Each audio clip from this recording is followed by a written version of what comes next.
आज हम बात करेंगे इंसानों के सबसे करीबी और सबसे वफादार कहे जाने वाले जानवर, जिसको हम लोग श्वान कहते हैं। आम बोलचाल की भाषा में उसे कुत्ता, डॉग भी कहा जाता है। आए दिन हम देखते हैं कि रेबीज़ के कई मामले हमारे सामने आते हैं और ये कितना घातक है और हमें इससे बचने के लिए क्या क्या प्रयास करने चाहिए। इसलिए हमसे बात करने के लिए केजीएमयू के डॉक्टर डी हिमांशु हैं, जिनसे हम लोग समझने की कोशिश करेंगे और जानेंगे कि हमारे घर पे रहने वाले डॉग और स्ट्रीट पे घूमने वाले डॉगों से किस तरीके की हमें सावधानियां बरतनी चाहिए। डॉक्टर साहब, सबसे पहले तो अपना परिचय दे दीजिए। नमस्कार, मैं डॉक्टर डी हिमांशु प्रोफेसर हूँ। इन्फेक्शियस डिजीज़ का इंचार्ज एंड इंटरनल मेडिसिन में भी प्रोफेसर हूँ मैं। जी डॉक्टर साहब, एक सामान्य समस्या देखने को मिल रही है रेबीज़ के बारे में। एक आम आदमी की जितनी जानकारी है, सबसे पहले तो मैं ये पुष्ट करना चाहूँ, क्या रेबीज़ का कोई इलाज है? रेबीज़ लाइलाज है, ये सालों से देखा गया और ये बहुत ही खतरनाक बीमारी है। आज तक दुनिया में बहुत ही कम ऐसे मरीज़ जो उससे एक बार होने के बाद बचे हैं। जी यहाँ पे एक आध बचे हैं, लेकिन ये रेरिटी है। ये मान के चला जाता है कि रेबीज़ एक 100% जानलेवा बीमारी है। जी सर, क्योंकि हम डॉग लवर हैं, तमाम मैंने देखा समाज में एनजीओ हैं जो डॉग्स के लिए काम करते हैं। हम लोग अपने घरों में भी डॉग को पालते हैं, उनसे एक भावनात्मक लगाव हो जाता है। क्या ये हमारे लिए वाकई में खतरा है? क्योंकि कई मामले में देखा गया कि घर में रहने वाले डॉग से कई लोगों को रेबीज़ हुआ। अभी बुलंदशहर में एक खिलाड़ी था कबड्डी का, उसने एक डॉग को बचाया और उसने बाइट की और उसके बाद उसकी मृत्यु हो गई। अभी अलीगढ़ में एक मामला देखने को मिला, उस पर अभी हम आपसे चर्चा करेंगे। इस तरीके के तमाम मामले देखने को मिल रहे हैं, तो कितना हमें सतर्क रहना चाहिए इनसे? देखिए, डॉग लवर्स हम लोग सब हैं। डॉग्स ऐसे जानवर हैं जिनसे सब प्यार करते हैं, जी वो वफादार भी होते हैं, सब कुछ होते हैं। लेकिन जी हमें जब किसी को पालते हैं, उसको हमें ख्याल रखना बहुत ज़रूरी है, उसका रख रखाव में भी, ताकि उसे भी कुछ ना हो और हमें भी ना हो। जी तो सबसे पहले चीज़ है, जो भी डॉग लवर्स जो अपने घरों में रखे हैं, सबको उनको एनुअल वैक्सीनेशन, उसमें जिसमें रेबीज़ का भी वैक्सीन लगता है, वो लगना बहुत ही मैंडेटरी है। मैंडेटरी है, बहुत ज़रूरी है। और उसको कभी ना मिस करें। बहुत बार हम ये देखते हैं, हम डॉग लवर्स जाते हैं, सड़क में भी जो डॉग्स होते हैं भाई, आ, अच्छे लगते हैं, लोग उनके साथ खेल रहे होते हैं या कभी उसमें, ये थोड़ा ख़तरनाक हो सकता है। क्योंकि अगर उनको वैक्सीनेशन नहीं हुआ है, और एक बार से नहीं होता, ये आपको रेगुलर कराना है। अच्छा। हाँ, क्योंकि हर साल में एक बार कराना पड़ता है। अगर आप नहीं करा रहे हैं तो फिर उनके रिस्क है कि वहाँ से आपको फैल सकता है। तो जी ऐसे ही होता है, बहुत बार हम लोग के पास केसेस आते हैं कि वो बच्चे ही होते हैं, समझ में आता है कुछ नहीं, वो बच्चे खेल रहे थे उनके साथ, उसके बाद उनको रेबीज़ हो गया। जी कभी कभी उनके सलाइवा, कहीं घाव लगा था उसके ऊपर, कुत्ते ने चाट लिया तो उसका तो ये सलाइवा ये लग गया। ये एक बड़ा फैक्टर है कि ये बहुत बहुत गंभीर बात है कि इस बात का ध्यान रखा जाए कि आपके घर में अगर कोई डॉग है या आप स्ट्रीट में एक डॉग के साथ खेल रहे हैं, तो सिर्फ उसकी बाइट से ही नहीं, अगर आपके शरीर में कहीं घाव है तो आपके खून के संपर्क में अगर सलाइवा आता है डॉग का, तो भी ये आपके लिए हानिकारक है। तो इससे क्या, किस तरीके से इससे बचें और क्या करना चाहिए लोगों को ऐसी स्थिति में? ये जब भी हो तो सबसे सिंपल तो उसको धो देना चाहिए इमीडिएटली, अच्छा। क्लीन वाटर सोप से। सबसे इम्पोर्टेंट चीज़ यही है। जी और जैसे मैंने कहा, अगर सब घर में अगर आपके डॉग है तो हमेशा रेगुलर वैक्सीनेशन, उसका एक किताब रखिए, जैसे हम लोग बच्चों को वैक्सीनेट कराते हैं, जी वैसे ही इनको भी मान के चलिए। आपके घर में आप प्यार से रखे तो इनको बच्चे की तरह मान के चलिए, जी उनको हर साल उनको वैक्सीनेट कराइए। जी और इससे, ताकि वो, उसको भी नहीं होगा ये बीमारी और उससे आपको भी नहीं होगा, तो दोनों को आप बचा रहे हैं। सर, ठीक है। क्या लेकिन ऐसा भी संभव है कि वैक्सीनेशन के बावजूद भी कोई ऐसे केसेस देखने को मिले हैं कि जिनका प्रॉपर वैक्सीनेशन हो रहा था, जिन डॉग का, उनके काटने से भी रेबीज हुआ है? कभी कभी देखा जाता है, इसलिए हम लोग क्या करते हैं, इवन अगर जैसे डॉग को अभी हुआ है, अगर उसने कोई मेजर बाइट किया, मतलब मेजर बाइट मतलब उसने ऐसा काटा कि जिसको खून निकलने लगा, जी तो हम लोग उनको वैक्सीनेट फिर से करते हैं। अच्छा। हाँ, या अगर बहुत डीप बाइट है, मतलब काफ़ी अंदर तक उसने घाव है और खून जी पूरा निकल रहा है, तो हम लोग उसमें इम्यूनोग्लोबुलिन भी लगाते हैं। जी जी ये रिस्क नहीं लेते। पर ये भी ज़रूरी है कि हम कहते हैं कि उस डॉग को देखें। इसमें एक चीज़ होता है कि अगर डॉग सिर्फ एक को कहीं काट लिया, बाकी किसी को नहीं काटा, शांत है, तो ज़्यादा चांस होता है कि ना हो रेबीज़ का। जी फिर भी हम लोग रिस्क नहीं उठाते। अगर डीप बाइट है तो हम लोग हमेशा दे देते हैं। जी दूसरा, इवन उस डॉग को भी सपोज आपने एक बार वैक्सीनेट कराया, अगर 6 महीने के ऊपर, अगर फिर वो कहीं बाहर के किसी और कुत्ते ने काट लिया, तो उसको फिर से आपको लगवाना ज़रूरी है, पूरा उसका शेड्यूल। जी क्योंकि फिर उसको भी रिस्क रहता है। तो ये बहुत बार आप मान के चलिए, वैक्सीनेशन डॉग को लगा है और आप भी नहीं जानते, कभी वो घर से बाहर निकल जाते हैं, जी बाहर किसी कुत्ते से उसने इंफेक्शन हाँ हुआ, जी हाँ काट लिया, जी आपने नोटिस नहीं किया, और वो 6-8 महीने हो चुके थे वैक्सीनेशन के, तो जो वैक्सीन का असर धीरे धीरे घट रहा है, तब उस समय फिर उसको भी रेबीज होने का रिस्क होता है। ये सारे चीज़ आपको याद रखने पड़ते हैं। सर एक छोटा सा समझना चाहेंगे कि क्या सभी डॉग से या जो पालतू जानवर होते हैं रेबीज़ बाकी जानवरों से भी, जैसे घर में लोग खरगोश पालते हैं या बिल्ली पालते हैं, तो कि ये रेबीज़ का है कैसे, किस तरीके से फैलता है? पहले जानवरों में ये बीमारी होती है, उसके बाद उनके काटने से शरीर में जाती है, और ये किस तरीके से शरीर में ये जो रेबीज़ का वायरस है पहुंचता है और किस तरीके से काम करता है? देखिए, ये जितने भी जो स्तनधारी जानवर होते हैं, जिसको हम लोग कहते हैं मैमल्स, मैमल फैमिली के जितने जानवर हैं, जब वो जैसे आपने कहा, चाहे वो बिल्ली हो, चाहे गाय हो, घोड़ा हो, इन सब से काटने से हो सकता है। जी पर दुनिया में ये देखा गया सबसे ज़्यादा डॉग से होता है। जी। उन डॉग सबसे करीब होता है आदमी के, तो उनके काटने से होता है। हम्म, इसके अलावा बहुत से देशों में ऐसे हैं, जैसे चमगादड़ है, इनसे भी काटने से देखा जाता है। अच्छा। हाँ, उसमें। जी जी। और तो जो जानवर जिसमें बहुत रेयर देखा गया वो है चूहे।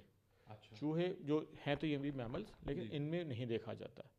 वो जी स्पेशली जो घर में जो रहने वाले चूहे होते हैं, जो घरेलू जो हम लोग देखते हैं, जी या वो नहीं होते। हाँ, जंगली जो जंगल में कुछ कुछ बड़े सर के चूहे होते हैं, उनका नहीं कहा जा सकता। जी लेकिन घर वाले चूहे में नहीं देखा गया, बहुत ही कम, तो इसलिए हम लोग उसमें थोड़ा सा रिस्क कम रहता है। जी। अच्छा, बात यह है कि कैसा फैलता है ये। इनके ये रेबीज एक वायरस होता है। इसकी सबसे बड़ी खास बात है, जो हम लोग के न्यूरॉन्स होते हैं, जो हमको नर्व्स कहते हैं, जो उसके थ्रू से घुस जाता, उसके अंदर घुस जाता है, नर्व सेल्स के अंदर, और धीरे धीरे दिमाग में जो हमारे नर्व सेल्स है उसमें बैठ जाता है। जी और वहाँ से फिर उसके कारण एक तरीके से पागलपन जैसा चढ़ता है। उसमें दो तरह की बीमारी हो सकती है। एक में जिसमें बहुत ज़्यादा वो एग्रेसिव हो जाता है, जब वो मरीज़ जो है बहुत उछलना कूदना, दूसरे पे लड़ना, काटने की कोशिश करता है। और उसको एक और चीज़ उसमें बहुत मेजर लक्षण होते हैं, हाइड्रोफोबिया एंड एरोफोबिया। यानी उसको पानी पिलाते हैं, उसको पानी नहीं पी पाएगा, तुरंत उसको ऐसे लगेगा गला घुट जा रहा है, या हवा फूंकते एकदम ऐसा अकड़ से जाता है वो। जी तो ये दो लक्षण मिल जाते हैं उनमें। जी। और उस समय क्या होता है, इनके जो सलाइवा, उनके थूक में भी वो नर्व के थ्रू से वो वहाँ पे आने लगता है ये वायरस। अगर उस समय वो जानवर किसी को काटने लगता है, तो सलाइवा से फिर वो अगले उसमें चला जाता है, जानवर या हाँ, आदमी समझ किसी को गया। भी। जी। फिर अब उन उस आदमी में फिर पनपेगा ये वायरस। और उस आदमियों से भी दूसरों को वो हो वो सकता है? दूसरे को हो सकता है। तो वो जी सलाइवा टू सलाइवा, इवन आदमी के सलाइवा, जब हमारे पास मरीज आते हैं, हम लोग बहुत कोशिश करते हैं कि सलाइवा से बच के रखने के लिए, वो उस आदमी के सलाइवा से भी दूसरे को हो सकता है। जी ये इसका तरीका होता है, जैसे वो वायरस एक से दूसरे को जी। इन्फेक्ट करता है। अब जब एक बार काटने के बाद ज़्यादातर एक बार इन्फेक्शन पूरा बढ़ गया और उसको ये लक्षण जब आ जाते हैं, ज़्यादातर वो मरीज़ या वो जो जानवर है, वो उसके बाद ज़्यादा 3 से 7 दिन के अंदर अंदर ज़्यादातर वो फिर उनकी मौत हो जाती है। ये उतना खतरनाक बीमारी है ये। सर मौत भी बताते हैं इसकी बड़ी खतरनाक होती है, परिवार वालों के लिए कितना चैलेंजिंग होता है, क्योंकि आप तो जान रहे हैं कि इस पेशेंट के जो है रेबीज़ फैल गया, इसको बचाना मुश्किल है। परिवार वाले उसकी बुरी स्थिति देख रहे हैं कि वो एक डॉग की तरह बिहेव कर रहा है, कितना चैलेंजिंग होता है आप लोगों के लिए परिवार को संभाल पाना, मरीज को संभाल पाना? ये बहुत ही चैलेंजिंग बीमारी है। आप सोचिए, कोई आदमी जो कल तक घूम चल फिर रहा था, सब कुछ कर रहा था, उसे कोई बीमारी नहीं थी, जी उसको अचानक से ये हो जाए, और उसके बाद लक्षण आते हैं वो भी इतना खतरनाक, जी जिसमें वो ना पानी पी पा रहा है ना कुछ, और एकदम जी। उसको दर्द और चीख रहा है। और उसके कारण वो क्या होता है कि घर वालों का एक्सेप्टेंस भी बहुत हो नहीं पाता, और इवन आपको भी हमें होता है, रेबीज़ को मरीज़ देख के बहुत दुख होता है। ये ऐसी बीमारी है जो बहुत ही खतरनाक और दर्दनाक बीमारी है। ठीक है, तो समझाना घर वालों को, उनको भी एक्सेप्टेंस की, कल तक मेरा कोई बहुत बार ऐसा होता है, बच्चे होते हैं बड़े, जो पता चला बस डॉग साथ खेल रहे थे कि किसी ने डॉग ने काट लिया, हो सकता है उन्होंने वैक्सीन, बहुत बार होता है, उन्होंने वैक्सीन लगा के आते हैं, जी फिर भी हो जाता है, तो वो एक्सेप्ट नहीं कर पाते कि जी चलता फिरता, हाँ, घर का ही कोई नवयुवक कैसे चला जी। गया। हाँ। तो सर दूसरी एक सवाल ये है, क्योंकि रेबीज़ तमाम जानवरों में होता है, जैसे अभी हमने चर्चा की थी कि खरगोश से काटने से भी रेबीज़ हो सकता है, डॉग के काटने से होता ही है, ऐसे बिल्ली के काटने से भी हो सकता है।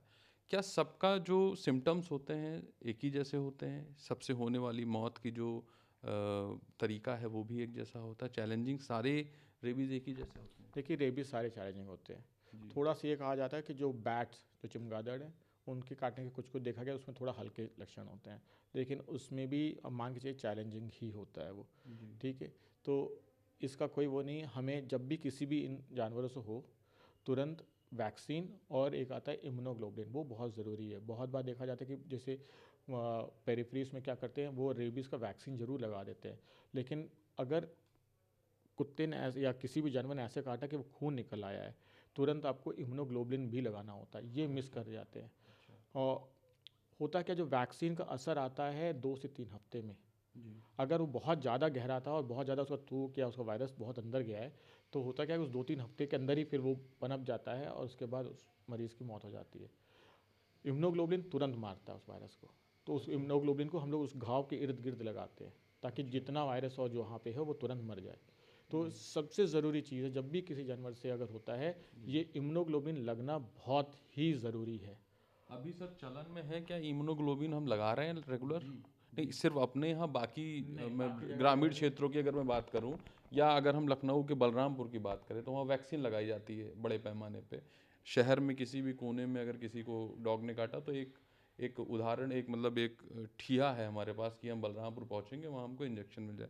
क्या वो इंजेक्शन पर्याप्त है? जो वैक्सीन लगाते हैं वो इम्यूनोग्लोबुलिन भी लगाते हैं, अगर उनके अच्छा पास नहीं होता तो फिर वो हम लोग के पास भेजते हैं। अच्छा तो जी हमारे पास एक्चुअली क्या होता है कि हमारे एचआरएफ में रखा होता है, तो वहाँ से हम लोग लगाते हैं उनको उसमें। जी तो यहाँ तो लग जाता है। हाँ, पर आपकी बात सही है, कभी कभी ग्रामीण क्षेत्र में जी इम्यूनोग्लोबुलिन नहीं लगते। जी वहाँ पे छोटे इलाकों में क्या होता है, सिर्फ वैक्सीन लगता है।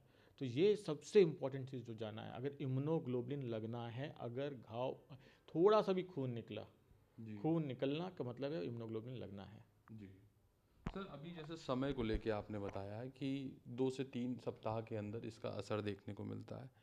कई जगह चर्चा ये भी होती हैं कि एक बार जैसे किसी ने बाइट किया, कई सालों बाद भी क्या रेबीज़ का पता चल सकता है? ऐसा किन किन केसेस में होता है? देखिए, रेबीज़ का क्या होता है कि कितना तेज़ी से फैलता है वो उस पर डिपेंड करता है, क्योंकि एक कि कितना उसने, जब जानवर ने काटा तो कितना उसने वायरस डाला अंदर, हम्म, और दूसरा शरीर के किस अंग पे काटा है। जी जैसे दिमाग के जितना पास काटेगा तो उतना जल्दी होगा। जी अगर दिमाग के जितना, मतलब जैसा एकदम पैर के पास काटा, एड़ी के पास काटा, तो उतना ज़्यादा समय लगेगा, उसको जी वायरस को नीचे से ऊपर तक जाना होता है। जी तो हो सकता है लक्षण उनको बहुत बाद में आए। ये देखा गया कि साल 2 साल बाद में भी लक्षण आ जाते असर हैं। देखने को मिलता है, तो लक्षण ये दिखते इन 2-3 बहुत सारे ऐसे फैक्टर्स हैं जिस पे डिपेंड करता है। तो मेजर फैक्टर ये होता है कि जब जो कुत्ता या जो भी जानवर काटा है, तो वो कितना वायरस खून के अंदर हैं। जी डाल पाया या उसने इंजेक्ट कर दिया, जी और दूसरा किस किस अंग को काटा है। ठीक है सर। तो एक सर, एक उदाहरण अभी देखने को मिला अलीगढ़ में। अलीगढ़ में एक युवक, 23-24 साल का युवक था, नाम था राजकुमार उसका। उसको डॉग ने, स्ट्रीट डॉग ने बाइट किया और उसके 14 घंटे बाद ही उसके अंदर सिम्टम्स आने लगे। वो कुत्ते मतलब डॉग की तरह रिएक्ट करने लगा, लोगों को काटने दौड़ने लगा। हालांकि वो बच गया, उसको एम्स में इलाज, अभी वो बचा हुआ है, आज सुबह की मैंने पता किया था। ये सर इतनी जल्दी सिम्टम्स आने का क्या मतलब, कैसे इसको देखते हैं आप लोग? हाँ, आते हैं कभी कभार, जी लेकिन बहुत बार ऐसा भी होता है कि हो सकता है नाम ही हो रेबीज, उसमें चेक करना पड़ता है। अच्छा हाँ, क्योंकि यूजुअली तो इतना जल्दी 14 घंटे के अंदर नहीं आता है। जी तो ये हम लोग चेक करते हैं कि ऐसा तो रेबीज ही नहीं, कुछ कुछ और जी भी वायरस होते हैं, उनसे भी ऐसे लक्षण आ जाते हैं। जी जैसे कुत्ते में इतनी, बंदर में हो जाते हैं, और भी कुछ वायरस होते हैं, जब काटते हैं तो वो आते हैं। तो अच्छा वो 4 से 5 दिन में उनके लक्षण आने लगते हैं। जी तो उनमें हम लोग दवाई भी देते हैं, उसमें वो बच जाते हैं वो। जी तो हो सकता है ऐसा कोई वायरस हो, ये भी हो जी सकता है, लेकिन कभी कभार हाँ देखा गया, अगर जैसे चेहरे के आसपास काटा हो तो जल्दी जा सकता है वो, जी तो बहुत तेज़ी से जा सकता है। तो मैं इस स्पेसिफिक केस के तो मैं नहीं कह सकता, क्योंकि मैंने देखा हाँ नहीं है। देखा जी बट हाँ, ये ऐसे, ये इस पर भी जैसे मैंने कहा डिपेंड करता है, जैसे उसमें बहुत गहरा अगर चेहरे के पास तुरंत काटा या आँख के आसपास काटा, तो जल्दी दिमाग के अंदर जा सकता है, वो होता है। और दूसरा, जैसे मैंने कहा, कुछ और वायरसेस होते हैं, कुछ कुछ जानवरों से वो भी आ जाते हैं, तो उनको, लेकिन हो सकता है उसमें इलाज से वो फ़ायदा कर जाता है उसमें होता है। सर। आखिरी में हमारे जो दर्शक हैं, क्योंकि वो डॉग्स के बीच में रहते हैं, ऐसे जानवरों के बीच में रहते हैं, उनको सतर्क रहने के लिए, सावधान रहने के लिए क्या बताएंगे? अगर कभी उनके परिवार के किसी सदस्य के साथ कोई घटना होती है तो उन्हें तत्काल क्या करना चाहिए? देखिए, जानवर से सब प्यार करते हैं, हम लोग सब प्यार करते हैं, जी पर जानवर को हमें समझना पड़ेगा। ये तो वैक्सीन तो अगर जहाँ भी वो लगाएं, लेकिन अब सड़क के बहुत से जानवर होंगे जिसमें वैक्सीन लगाना हो, या कभी कभी कुछ इंजूस एक बार लगा देते हैं, लेकिन उसको हर साल लगना है। जैसे हमने कहा, ऐसा नहीं कि एक बार लगाने से काम हो गया। पहली बात, अगर जानवर दिख रहा बहुत घुटा रहा है या बहुत जगह काट रहा है किसी को, उसके आसपास नहीं जाना, ये चांसेस होता है ये रैबिट डॉग कहते हैं, रेबीज वाला हो। जी दूसरा, जब भी डॉग्स की एक वो होती है, ये जब झुंड में हो जाते हैं तो उनकी जो बेसिक कैरेक्टरिस्टिक होती है, तब वो बाइटिंग की टेंडेंसी ज़्यादा होती है। जी जब अकेला डॉग है तो ज़्यादातर वो नहीं करता है। तो झुंड में अगर बहुत ज़्यादा कुत्ते हैं तो थोड़ा सतर्क बच के रहें। अब खैर, फिर भी अगर आपको किसी ने काट लिया तो सबसे पहले तुरंत जाके उस हिस्से को धोएं अच्छे से, जी तुरंत उसको साबुन पानी से, तुरंत रनिंग वाटर से अच्छे से धोएं, क्योंकि अगर थोड़ा ऊपर की तरफ हो तो वो तुरंत क्लियर होता है। दूसरा चीज़, इमीडिएटली अगर घाव गहरा, खून निकला है, तो आप ऐसे जगह जाए, बोलिए कि हमको रेबीज इम्यूनोग्लोबुलिन लगना है, ठीक है। उसके अलग अलग टाइप के तो मैं वो नहीं बताऊंगा, लेकिन आप ये जाए जाके डॉक्टर बोले रेबीज इम्यूनोग्लोबुलिन लगना है, और उसके बाद वैक्सीन लगना है। तो ये 4 चीज़ याद रखना। इमीडिएट पानी से धोना है, फिर रेबीज इम्यूनोग्लोबुलिन, अगर एक बूंद भी खून निकला तो रेबीज इम्यूनोग्लोबुलिन लगना है, और उसके बाद वैक्सीन लगना है। तो आपने सुना डॉक्टर डी हिमांशु साहब को, जिन्होंने स्पष्ट बताया कि अगर आप जानवरों के बीच में रहते हैं तो सावधान रहें। एक तो उनका प्रॉपर हर साल उनका वैक्सीनेशन कराएं, लेकिन उसके बावजूद भी अगर आपके साथ कोई दुर्घटना होती है तो तत्काल संबंधित डॉक्टर को दिखाएं, और इन्होंने जो जैसा कि बताया, जिस तरीके की जो प्रक्रिया बताई इलाज की, उसका पालन करें। यदि वैक्सीनेशन किया जाता है और पूरी तरीके से वैक्सीनेशन को अप्लाई किया जाता है तो काफ़ी हद तक ये चांसेस होते हैं कि आप रेबीज़ के खतरे को टाल सकते हैं। इस बात को ध्यान रखने की ज़रूरत है कि रेबीज़ का कोई इलाज नहीं है, इसलिए यह बीमारी काफ़ी गंभीर हो जाती है, इसलिए प्रिकॉशन लेना अत्यंत ही आवश्यक है। कैमरामैन विजय वर्मा के साथ मैं प्रशांत मिश्रा, ईटीवी भारत।